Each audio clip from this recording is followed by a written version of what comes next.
আর যেটা বলছেন যে তারা সবসময় যে বায়ারদের কাছে যায়, অর্থাৎ এখানকার স্থানীয় যে যারা কেনে তারা নিজেরা কোথাও যায় না, তাদের কাছ থেকে এখানকার লোকজন গিয়ে তাদের কাছ থেকে সংগ্রহ করে।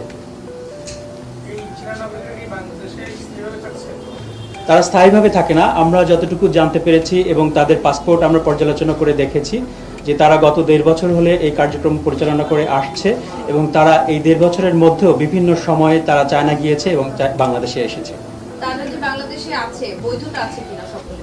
না, তারা পাসপোর্ট ভিসা নিয়েই আসছে, বৈধভাবেই এসেছে, কিন্তু এখানে এসে এই ধরনের অবৈধ কার্যক্রমের সাথে সম্পৃক্ত হয়েছে।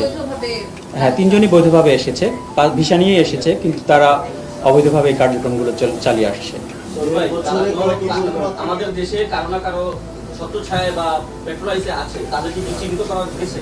আমরা প্রাথমিকভাবে তাদের সাথে কথা বলেছি, তারা যেহেতু চাইনিজ ভাষায় কথা বলে তাদের সাথে কথা বলাটা একটু সমস্যা। আমরা চেষ্টা করছি তদন্ত করে তাদের সাথে কথা বলে পরবর্তীতে আমরা তাদেরকে আবার জিজ্ঞাসাবাদের জন্য নিয়ে আসবো আদালত থেকে। তারপরে আমরা জানতে পারবো যে আসলে এর পেছনে বাংলাদেশি কারা জড়িত রয়েছে। প্রাথমিকভাবে আমরা 2-1 জনের নাম পেয়েছি, সেগুলো নিয়ে আমরা কাজ করছি। পরবর্তীতে আমরা আসলে জানাতে পারবো না, এ বিষয়ে আমরা এখনো পর্যন্ত নিশ্চিত হতে পারিনি যে কোনো রাজনৈতিক সম্পৃক্ততা রয়েছে, তারা ব্যবসায়ী। লাস্ট একটা প্রশ্ন এদিকে,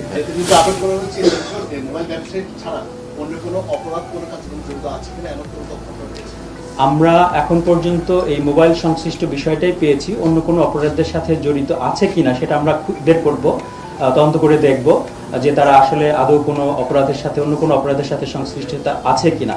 যদি থাকে তাহলে সেই আইনের আওতায় আমরা তাদের বিরুদ্ধে ব্যবস্থা নেব। তো আপাতত দৃষ্টিতে আমরা যতটুকু জানতে পেরেছি বা দেখতে পেরেছি যে এই সংশ্লিষ্ট অপরাধ ছাড়া অন্য কোনো অপরাধের সাথে সংশ্লিষ্টতা নেই। আমরা ভবিষ্যতে তদন্ত করে আরো বেশ বিস্তারিত জানতে পারব। ধন্যবাদ। আজকে আমাদের